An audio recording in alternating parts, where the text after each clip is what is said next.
Hi there, I'm Simon Cantan, And I'm Dave Higgins. and in this Google Hangout, we're going to start outlining episode 5 of season 2 of Greenstar.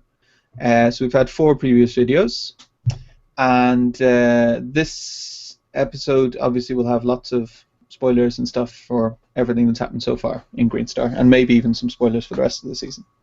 So with that said, we'll get going. I'll share the document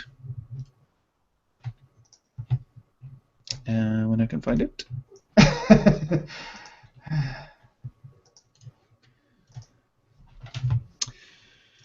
Okay, so here's the outline we had so far. So from the last meeting, I'll just make sure I'm sharing it to everyone.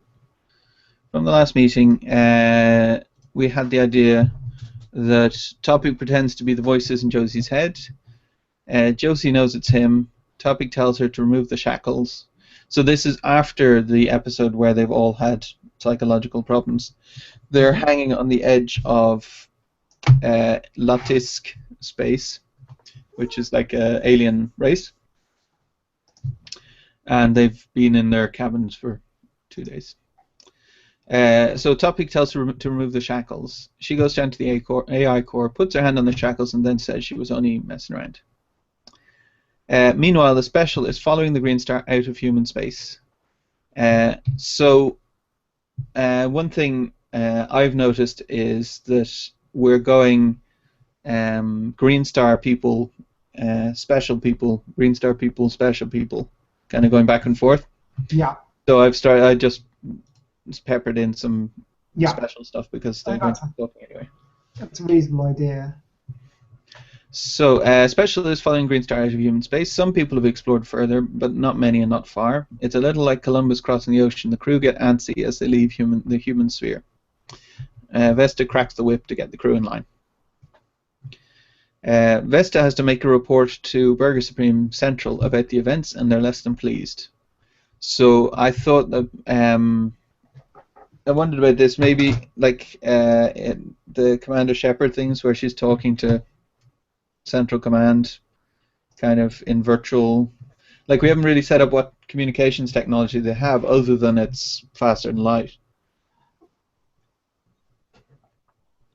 So can they like have video holographic communications or just messages?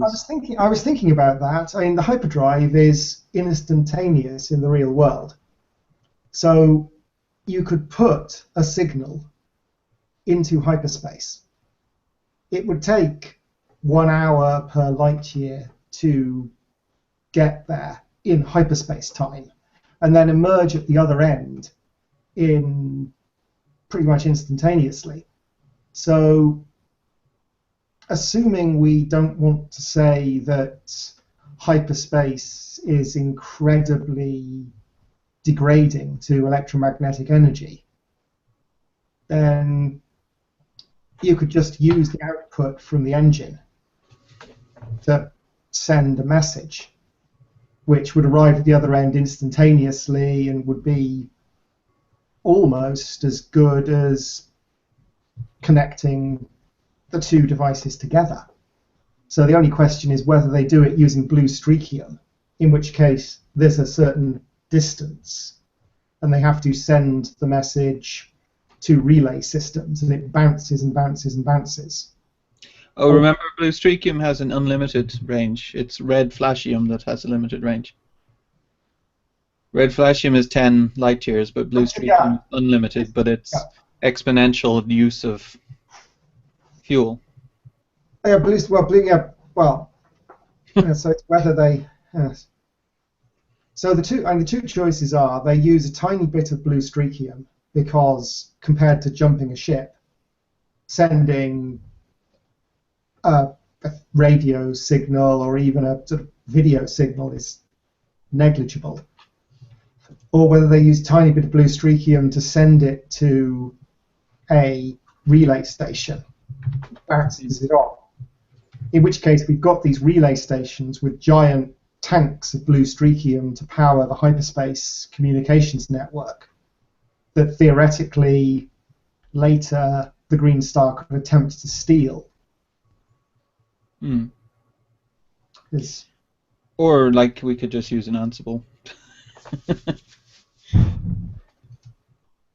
No, like that's a good idea.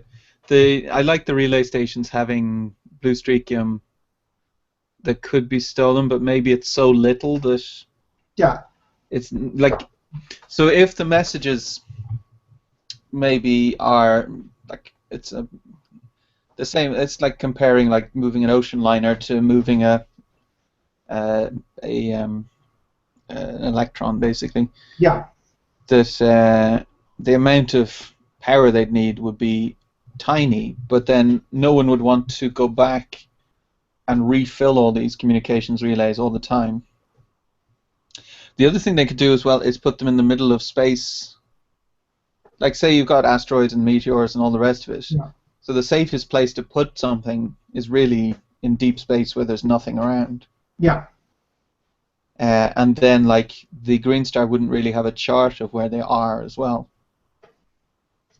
yeah. So there could be just something that cycles round the entire network, maintaining it. And I don't know, possibly having just an AI running it is a little bit too dangerous. But and Like the Holotainment Center has like an AI, but it's just not as smart. Like it could potentially have an AI that just like had a IQ of 80 or something. yeah, so I think if the if the computer's only job is to arrive with a ship full of replacement parts, do the repairs, refill the tank, drift on to the next one, and it just cycles constantly, then that cuts out anyone wanting to do it, but means there is a maintenance thing. Mm. But I don't know if you want to go into too much detail into how it works now, just in case we decide later that we want to do something with one of these things, and then go, well, let's do something that's plot funny. Yeah, like I think maybe we should just concentrate on what it can do rather than how it does. Yeah. So if it can do like a hologram kind of thing that it looks like you're in the actual room. Yeah. That's probably the best, I think, for a narrative point of view. Yeah, because I'm thinking sort of a society where the ships have this pretty much instantaneous travel, but communications take months would be ridiculous. Mm. And like it was just going to be it's just going to beat us over the head with that later. And there have lots of people asking, well, why don't they just send ships to take messages, have the postal service do it? So I think instantaneous travel and the energy to send a hologram compared to sending a battle cruiser is tiny. So let's give them holograms. If anyone complains, it's stupid sci-fi. Yeah. Okie dokie. So, let's make a report. So this is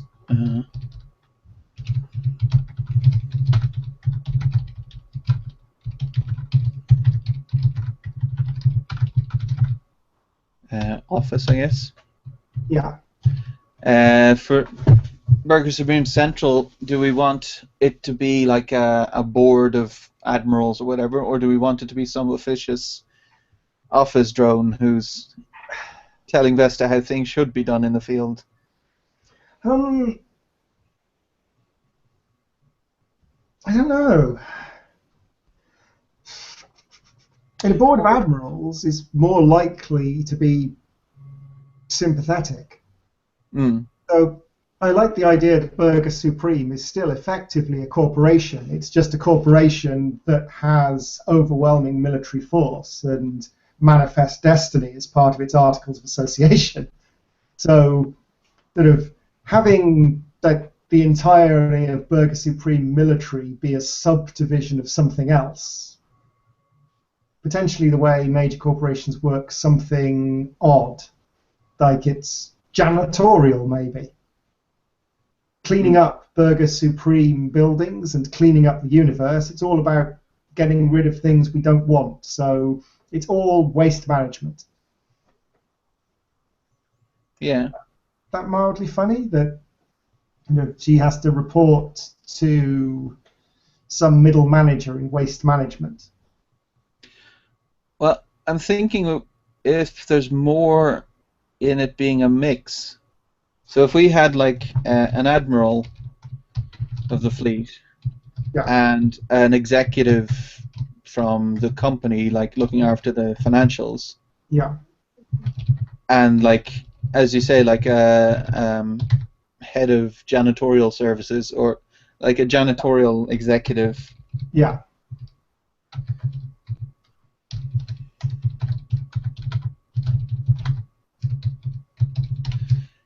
So then, like, we can have someone be sympathetic to her, and then the other two basically ganging up on her. Yeah.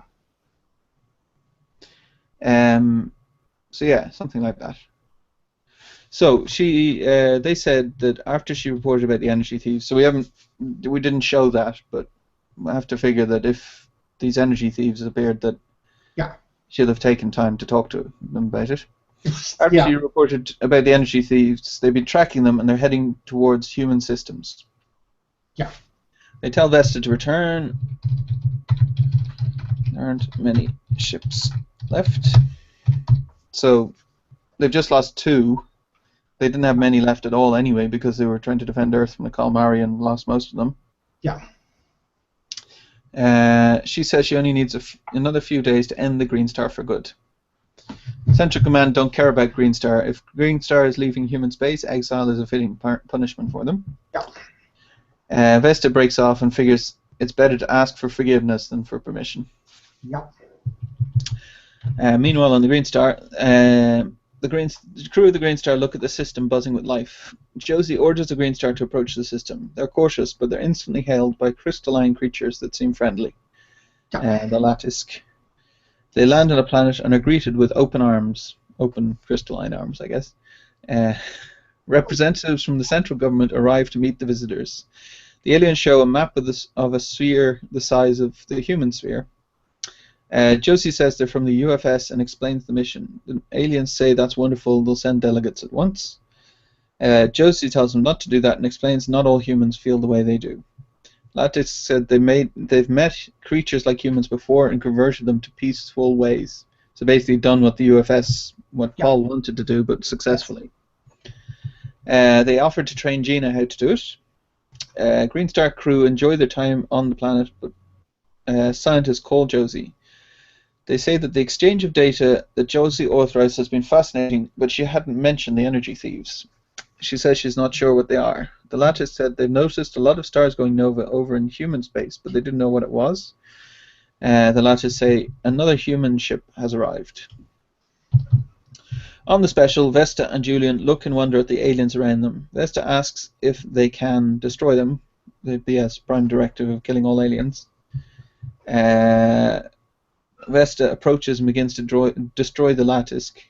So, I don't know if there should be some debate about killing the Lattice. I mean, the whole point of the fleet, Berg Supreme Fleet, is to kill aliens. So, I think it's kind of their default setting.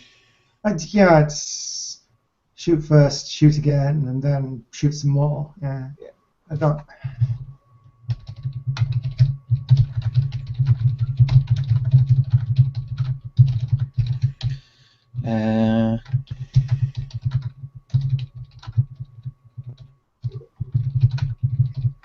So she's already said in episode 1, my drill sergeant used to say, bomb them all from space or whatever it was. So you can have that. Vesta approaches and begins to destroy the Lattice. The Lattice have no way to defend themselves because they're pacifists. Greenstar goes into the battle and they suppress Vesta long enough to capture her in the special. So that's where there's no details whatsoever. So we need to work out what happens. Yeah. So in the next episode, I have put it that the special crew are still on the special. So what would be ideal is if they find some way of like disabling or deactivating the special without harming the crew. If we can. So basically, so I was thinking kind of tractor beams, for instance, that they're held in space, but they can't do anything about it. Like maybe the Lattice have a tractor beam technology that they're using for something else. Would be a possibility. Yeah, some sort of orbital construction, or for towing damaged ships to safety, or moving asteroids off paths that'll hit things. Yeah, and there are lots of pacifistic reasons you could have a tractor beam. And just if they're pacifistic enough, they wouldn't think of using it on a ship that didn't want it. Well, they could even be horrified and say, well, why would you impose your will on someone else? Yeah. And then Josie screams, well, they're kind of imposing their will on you now by blowing you all up. Yeah. If we've got the special attacking the Latisk and the Latisk not being able to defend themselves, then if we want to, we potentially want the tractor beam already on the Greenstar at that point then, because otherwise we'd have the special zipping around shooting everything, and the length of time it would take to reasonably fit a tractor beam is quite high. Well, so the Greenstar is pretty destroyed. So how about the Lattice offer to fix the Greenstar, and then they use tractor beams to like hold hull plates in place while they're fitting them and things like that. So then it would be a matter of Josie then saying, well, let's take all those things that are holding the hull plates in place and face them outwards instead. Yeah, that's good. That works. Okay, so let's see.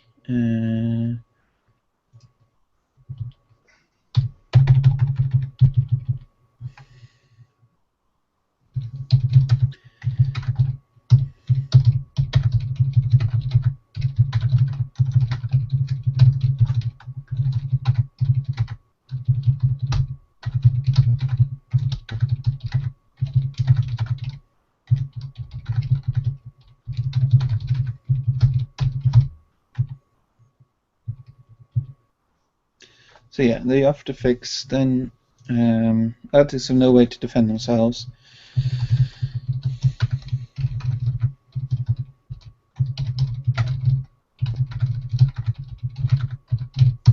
So maybe up here.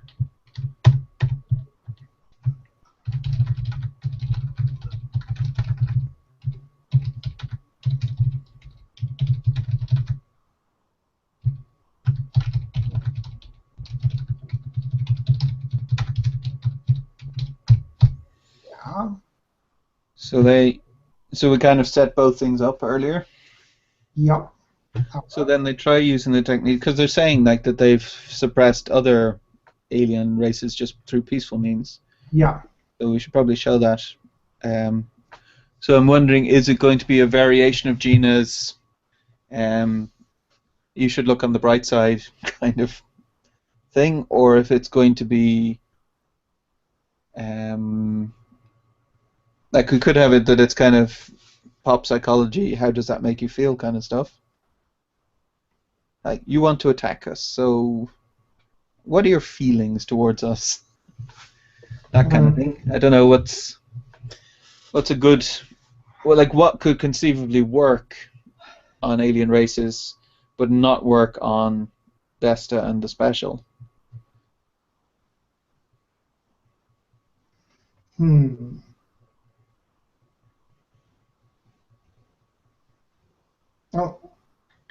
Oh, could we do? It's not a very good film, but you know the Star Trek, the fifth movie, where is it the fifth or the sixth, where he like says, "Show me your pain," and then he finds the bit in their life that is causing them psychological issues, and then helps them deal with it or whatever. Yeah. Because that could conceivably work on a lot of people. Yeah, because violence is usually going to be anger, and anger is usually from loss of control, feeling you've lost control over the situation. So most races will attack because either they think they're being threatened or they think it's a sensible way to avoid facing a threat. But Burger Supreme are killing aliens just because they kill aliens. They don't care whether the aliens are a threat or not. They just think that humans. So, what about if it works on some of the crew? Well, it could be, like, from what you're saying, I'm wondering if it's like a Gandhi thing, where they're trying passive resistance. So basically, the crew is going in, like the special is going in, wiping out all these aliens. Yeah. And the aliens keep contacting them, saying, "We won't resist you. We know that you're going to see the right way to do things," that kind of thing. And then the special blows them up. And the same thing that happened with Gandhi, that the people who are doing the violence eventually get sickened because they realize, well, Gandhi isn't even doing anything against us. He's just being peaceful, so we are the bad guys here. Yeah. So that would work on some of the crew, but you could conceivably understand Vesta going, "No, screw it, we've got a duty here." Well, potentially it's sort of is it too plot centric to have it around the fact that there is actually a significant difference here? Usually when the Latisk turn up, meet a race, the race starts attacking them, it's the Latisk and the other race. But here we've got the Latisk meeting people who are pursuing the Greenstar. So the special, even if they go, well, maybe we don't want to destroy the Latisk, are still going to go in hard to hammer the Greenstar with everything they've got. Because Vesta wants to destroy the Greenstar, drag Josie back in chains. So it is a different dynamic. But is there enough difference in the dynamic to make that the reason why the negotiation doesn't work? Yeah. Or I'm wondering. So Vesta is pretty desperate at this stage, because if she doesn't succeed, then she's out on her ear with Burger Supreme command. Yeah. Whereas most aliens that the Latisk are meeting don't even know that they're alien races or anything. So someone lands beside their capital and says, "Hello, we're the Latisk, and we're here to invite you to galaxy-wide peace," or whatever. And they go, "Well, we're threatened, so we're going to attack you, because anyone who feels threatened tends to attack." And the Latisk go, "We don't have weapons, and you can kill us if you want, but we're just here to help you." Yeah. And then the aliens say, the aliens might actually kill some of the Latisk, and then no one is ever fighting back, and the Latisk are just offering them, all the food they need, or solve whatever problem they have. All their technology, they just give them a database of everything they need and all that kind of stuff. Yeah. And no matter how aggressive the species, they eventually go, "Well, this is a one-sided thing. They're just being nice to us, and we're attacking them."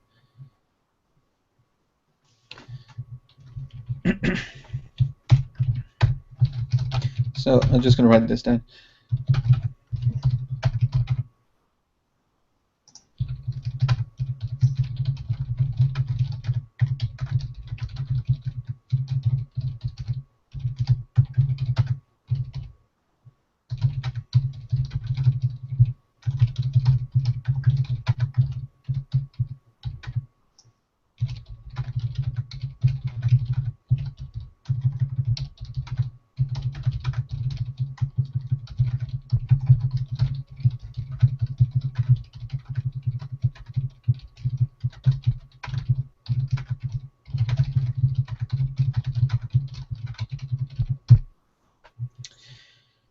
So then, they would try the same thing on the special. But there's two things working against them. The first is that Vesta really needs to get the Greenstar, needs the victory. And the other is that the crew are used to killing aliens at this stage, having genocidally wiped out lots of different races. So they'd be more hardened to this kind of thing than the average non-space-going alien would be.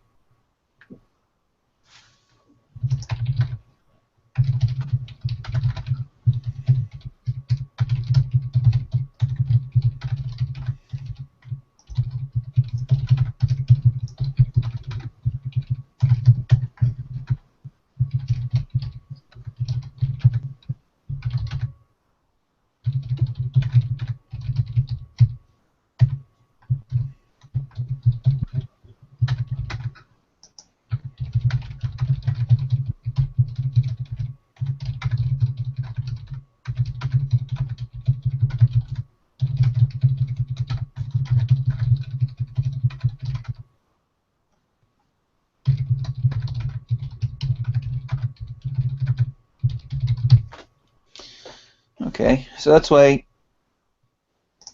they failed. So then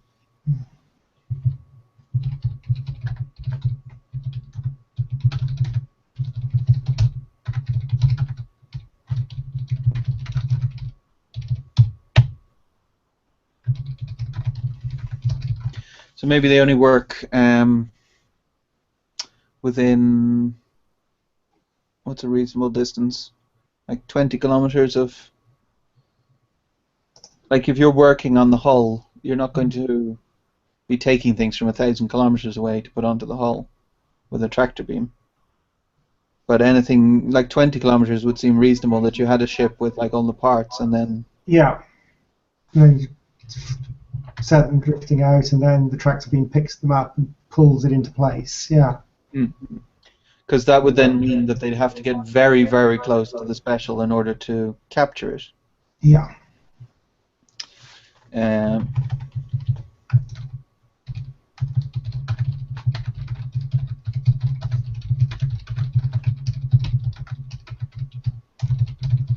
Oh, one thing I did wonder. Hang on, and I will share a different document for a second.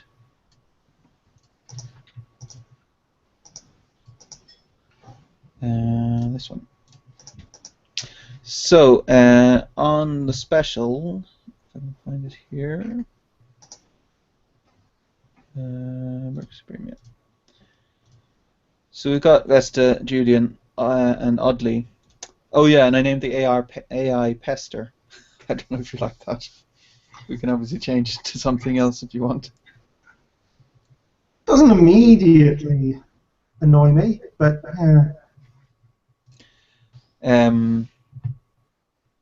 yeah, I don't know. It can be whatever. We can change it to something else. It was just like I needed a name for the AI. Yeah. I presumed the special had an AI. I thought all ships had AIs for all the complex stuff. So yeah. So yeah. So then Pester is just the name I came up with, but we can come up with something else. And then the ex-science officer I put is called Lieutenant Brake. Brake. So then I said that on the bridge, on the Burger Supreme ships, there's a captain, there's a second in command, there's a science officer, and then we have helm, navigation, weapons, and engineering. Yes. Does that seem reasonable? It does, yes. So I wondered if we wanted to come up with... So I keep saying Vesta glared at the helm officer in the first drafts. Yes. And she knows the name of them. It's her point of view. So I wondered whether we should come up with names for those four. Yeah. For the lead officers, so that at least we're calling them something other than helm officer. Obviously, they're not going to be mentioned that often, but it might be as well to have some kind of face to put to the person she's screaming at. Especially helm, because they keep moving around all the time, and she's glaring at the helm officer, and he's sweating, and it's Anyway, so maybe we do like a little, same as we did last time for Oddly, just a little word search thing. Yeah. And I've already said he's a male, so Yeah. So we've got a gender for that. Yeah. Hippogriff Löwen. That's a nice name. I don't think we'll go for that one. Wilbert Wilcox. Yeah, you're not sharing the. Oh, am I not? Generator output, so I can't actually see them. Oh, okay. Hang on, I'll fix that. If I share my whole screen, then you can see. Flying. There. Euphronius Goodrick. Yeah, we got some interesting names there, which... Wilbur Wilcox is probably the most normal out of them. Bark Ocasio. Ocasio. Yeah. I'll put them in a short list just in case. Sergio Serra was a normal name too. Jesus Brinley. Jesus, yeah, but Brinley isn't a very Spanish name. It's not a very Spanish name. No, that's no. If we wanted to use Jesus, I think we'd have to make sure it had a very Spanish surname, just so that everyone knew it was Jesus. Or you know, it could be in the future that it's a tradition that Brinley, that's kind of an Englishy name, I guess. That English people can call their kids Jesus too. It would be very unusual nowadays. Yeah. But it's not like, so if you're, it's not like sacrilegious or anything, because I mean, I'm just conscious that whilst it is logically fine, do we want to go looking for trouble? Or do we want to go, well, we've got enough options without something that might wind someone up? Yeah, I mean, I was just thinking as well that, so say the special becomes bigger again in Season 3, there will be a temptation the whole time to use the fact that he's called Jesus to make some kind of lame joke. So yeah, maybe not call him that. That's not. But I liked Phelim. Phelim's a good name. Yeah, Phelim. Phelim, or I'm not. Depends if it's the Irish or if there's another. I thought it was Arabic. Might be Irish. Might be. You can look it up.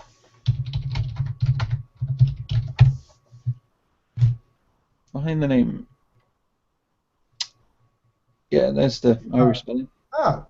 So Irish masculine name. That's a fun name. We could go with that. Yeah. I think, like the PH, I think is more normal, but I've seen the F as well. But I don't think we should go for the Irish name because people won't know how to say it. Yeah, it's There was a English consultant guy who was in the company when I was working, one of the IT companies when I was working in Ireland, and we had someone called Neve and someone called Aoife, and he couldn't pronounce any of them. Naomi, Aofi. Anyway, so Phelim's pretty good. I think we might as well come up with a few names because we've got other people to come up with anyway. Giovanni's quite good too. Yeah, they're more usually spelt than I. Yeah. Oh, maybe we can change that. Yeah. Giovanni Weidemann. It's a strange mix. Irish, not Irish, German and Italian. Yeah. I mean, it's possible. Yeah. Marco Haynes. Marco's pretty good too. Matthias Bittermann. That's German and German. Yeah. Palash G. Hotep. For the Egyptian vote. Huh? Priests of Osiris are underrepresented currently, so. Okay, you can copy that. I was joking. I don't think we need any priests of Osiris Do we not? necessarily. I suppose for the people who thought Stargate was great and like a bit of a giggle, having the priests of Ra having made a resurgence, but So, if Helm Officer is Phelim, I guess we can use Grifka. I don't know what origin that has. yeah. Do we It's want good. PH or do we want F? Doesn't really matter. I don't mind. If PH is more usual, then I think it's just variations. I don't, and maybe I've seen it more, but it could be that F is like PH does when you're reading it, make you have to interpret it for a second. yeah, Think that's going to be F sound, whereas F is just F. F is F. Navigation officer. Do we want to? Actually, that's what I was thinking. Do we want to have just guys under Vesta then, apart from Oddly, or I was thinking we want several female characters potentially. yeah, So we want at least one more. yeah. Because otherwise we've got the strong woman and the smart woman, but we want to make it not about gender so much as the fact that there are a mix of humans doing the jobs. Yeah. I think that making the weapons officer female is kind of... That's going to look a bit like we're making a point. Yeah, exactly. Whereas I would really like the engineering officer to be female, because the whole thing at the moment where they're trying to get women to go into engineering jobs and they're being discouraged from it. A good STEM role model would be good. Yeah. Yeah. So for the engineering officer. Yes. Yeah, and then a female for the navigation officer as well, and then something like that. On weapons, which name do you like best?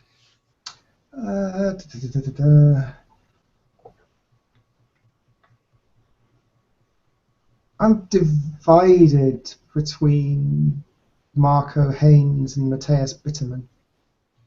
Well, I like Matthias Bitterman, so since we both like that, maybe go for that one. Let's do that. Yeah.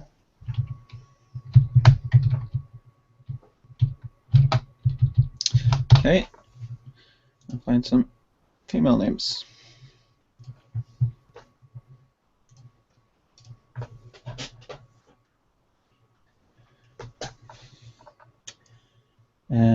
Demon, I thought was a guy's name. Like Jenny Ann. We don't have any kind of what you call it, two names in one kind of Isolated names, composites. So yeah, not definite about fam, but Jenny Ann is. Yeah, the surname's too good. Scardini is a good last name. Not Diana. No, the mouse is just hovering there. I'm not actually. Get the mouse off it immediately. We don't want any accidents. Let's see. I like that last name, Woltehus. Woltehus. I guess it's German. A lot of German names coming up. He's Dutch, maybe. Maybe. It's hard to tell. Arinya is a nice name too. Yeah. Capricia is kind of, I guess that's a bit too. Let's try another list. There's another Irish name, Sinead. Catherine.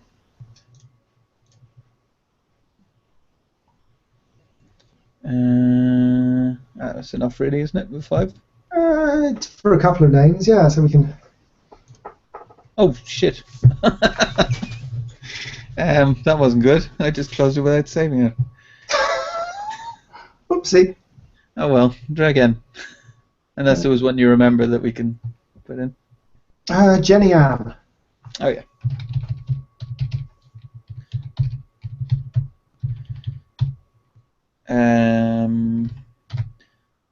And what's a good kind of? See, Jenny Ann is North American or Western Europe. It's an English-speaking name. Butler. Butler. Yeah, that works. Amir Raspberry. No, that's a bit more They're silly and they're silly. Yeah.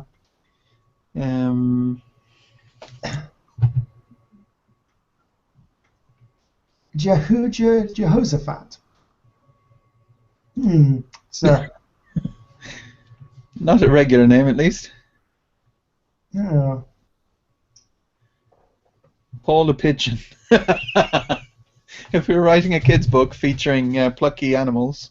Yeah, Paul and Natalie and so on. I'm not so certain about the surnames necessarily.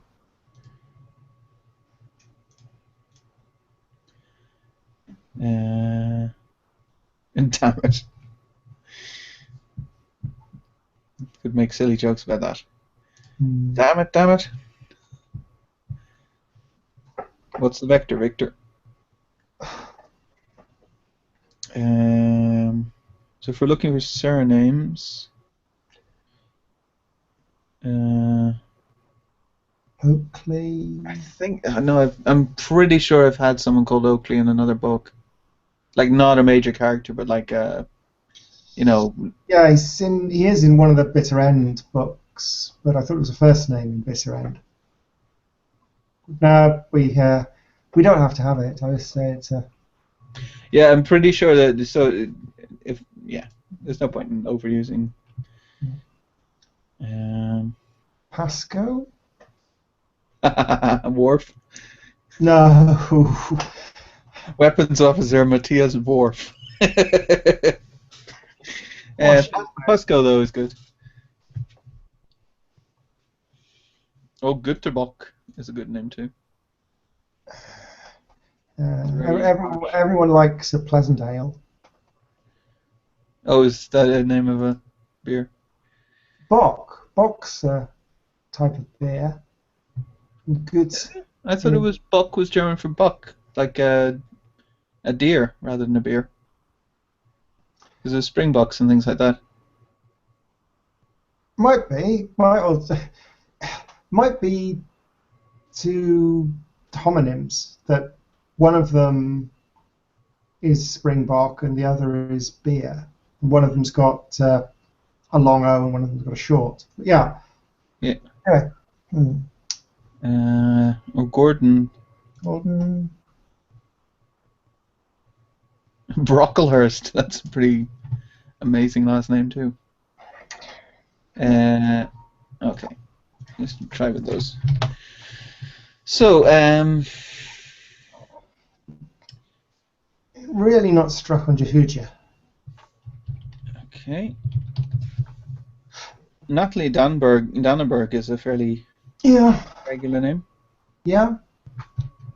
Have that. Okay. Do we want pictures for them, or we just? They're not really described so far. They've become so that's just good for frame of reference at least. Yeah. We know that Fairleam has a broken nose. Fairleam has a broken nose.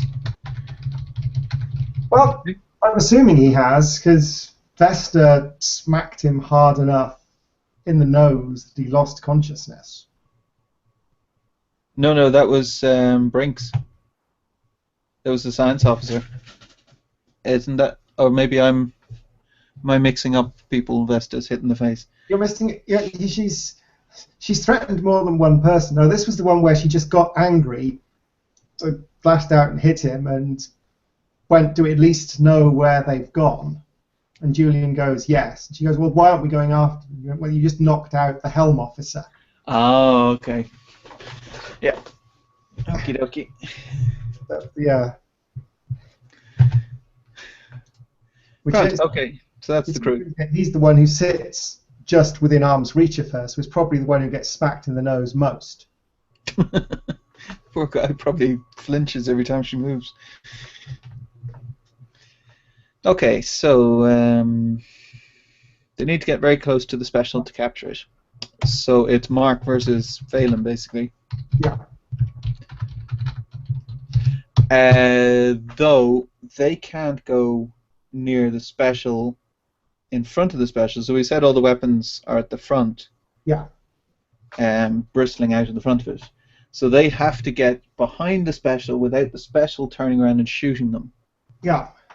Which then, what would be the best way to get behind a ship without the ship having the possibility of blowing you out of the sky? Because they have enough weapons that presumably one shot is enough to, or one decent, 20-second burst. Could Mark do something very risky with the fact that lots of bits of the Greenstar are held on with tractor beams? So he times a jink just right, so it moves just out of the path of the weapons as they turn off the tractor beams on one side. So it looks like they've blown these chunks of metal off, whereas in fact they've missed, and Mark's just timed the turning off the beams right. So potentially, if Vesta gets what she thinks is a significant hit, they're not going to shoot the Greenstar again. They're going to attempt to capture it and drag it back, because bringing the crew back is better than leaving them to die in the voids of space, politically, because you can put them on trial, and so on. So then... Well, what I thought you were going to say was that Mark realizes all the parts are held on by a tractor beam over the entire ship. So they've essentially got like an exoskeleton of parts that are only held on by tractor beams. That if he jinked to the right and let go of all the tractor beams at the same time, then it would look like there were suddenly two ships. Because there's like a exoskeleton version of the ship and there's the inner old version of the ship. Yeah, that works too. So then the special blasts the crap out of the exoskeleton while Mark does some maneuver to get nearer the special and captures them. Yeah, that works, because then they've got Mark's got all the tractor beams available as well, as opposed to having to shed more hull to get the rest of the tractor beams in place. Mm. Yeah.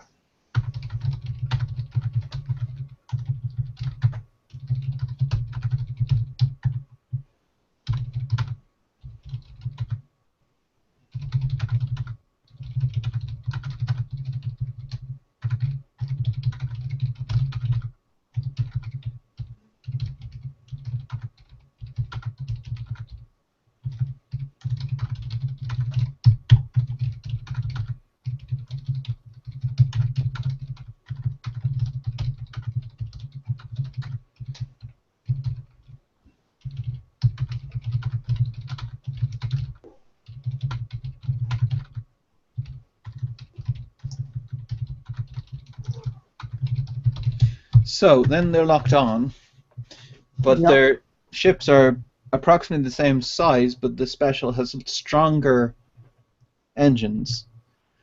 So I'm thinking that Mark has to kind of anticipate what Phelan's moves are and then like mess them up all the time, so that basically they get the special into, like maybe like a dog herding sheep kind of thing. Maybe the Lattice have kind of a jail or whatever, a space jail for the entire ship, and they need to get them into that, and Mark is kind of herding them towards it.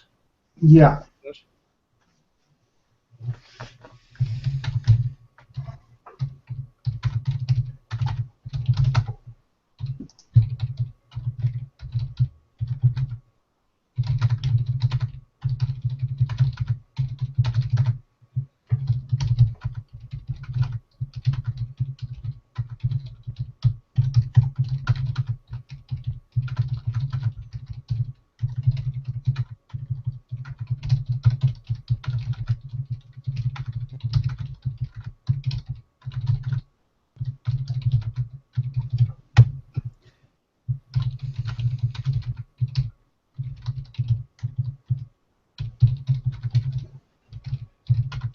I'm wondering actually from a writing point of view whether we want to be cutting between the two ships the whole time while that's happening. Because I have to imagine that on the Greenstar we've got Mark like herding. We've got some action there where Mark's trying to herd the special into the trap. And then on the special we've got Vesta hovering over Phelan, ready to punch him in the nose at any moment if he doesn't do his job properly. Yeah. So like quick cuts between the two might be fun. Also, quick cuts between the two makes it slightly more interesting than just having Mark do something and then do something else. Mm. It lets us put it as a proper battle of wits. Yeah.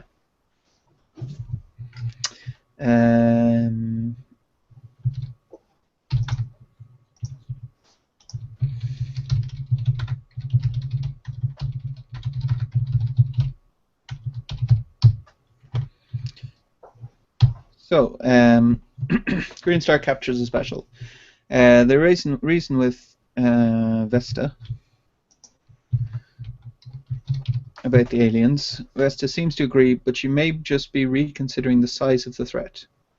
The Lattice say, unless the energy thieves are dealt with, human space will be destroyed within a year. Vesta talks to Central Command. She explains the threat. They ask if Josie is dead. Vesta says she failed, but it may be better that Josie survives. Central Command tell Vesta that she's relieved of command. Vesta hides that from her own crew somehow. Like, I'm wondering if she's, like, maybe she rips out the controls for the communications or something, so they're not able to tell the crew that Vesta's not in command anymore. Yeah. Yeah, that would work.